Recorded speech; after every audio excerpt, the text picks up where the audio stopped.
Okay, so it's a scorching hot day here in the UK, so I thought I'd put together a scorching hot match here in WWE 2K19 for a topic to talk about for 2K20. And we've got Bret the Hitman Hart, the excellence of execution, already applying the sharpshooter to the master of the Scorpion Deathlock, the icon Sting.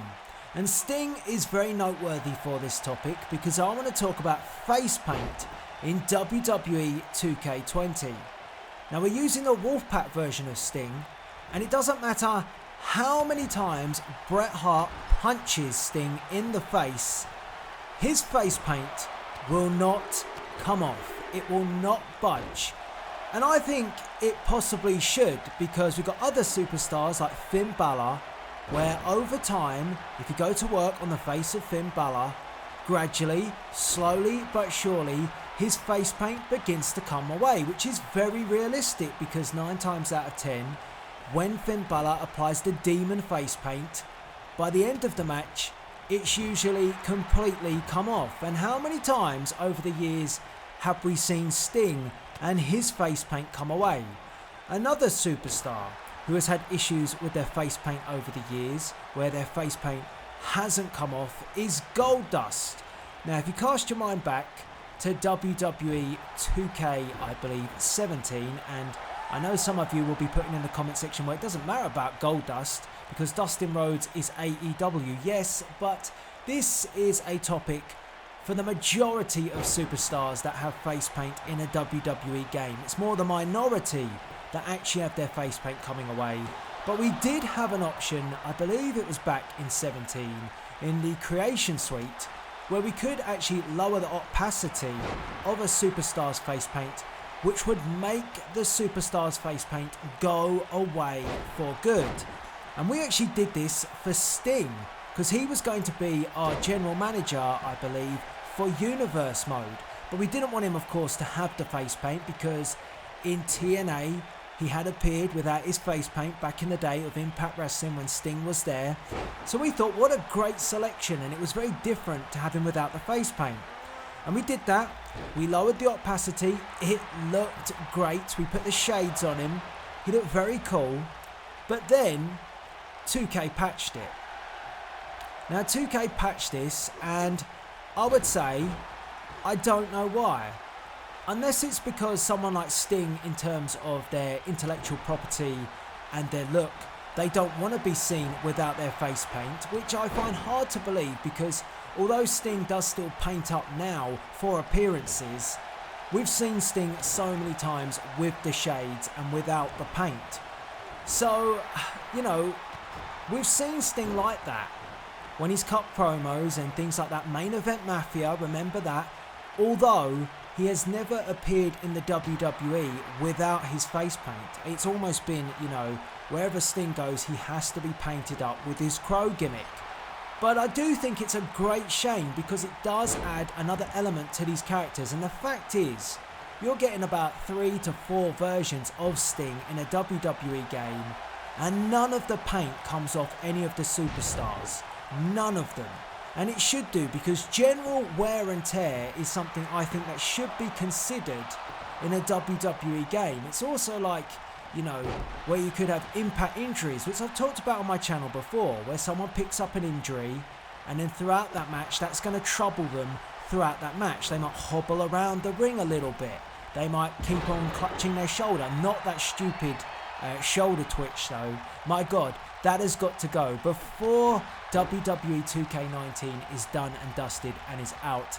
I'll have to make a compilation of the shoulder twitch. If you don't know what I'm talking about, don't you play the game? If you do know what I'm talking about, please do hit the like button, because then I'll know that you've picked up on the shoulder twitch of WWE 2K19. It's never been in a WWE game before. It was brought in, I think, to try and, you know, give the superstar more movement, but by God, it's frustrating. It's like everybody's got a nervous twitch in a WWE game. That didn't work, so I'd like that to be removed. But back to the face paint topic, as Bret Hart again applies the sharpshooter, but Sting finds a way out, still unable to tap out the icon. and the Wolfpack member now looking to take a risk. But I just think that it definitely needs to be thought about with Facepaint. I'm going to ask you guys, do you actually think there is a reason why we can't have this? Why we can't have superstars without Facepaint?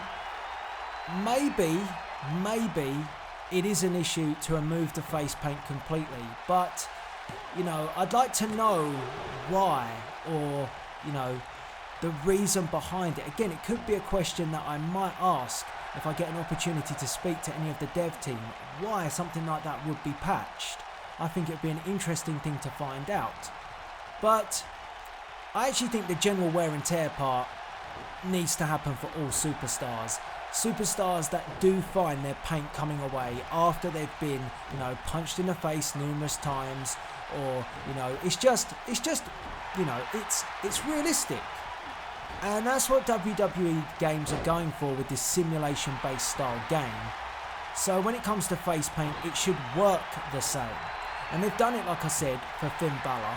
But then other superstars, it's just like a block.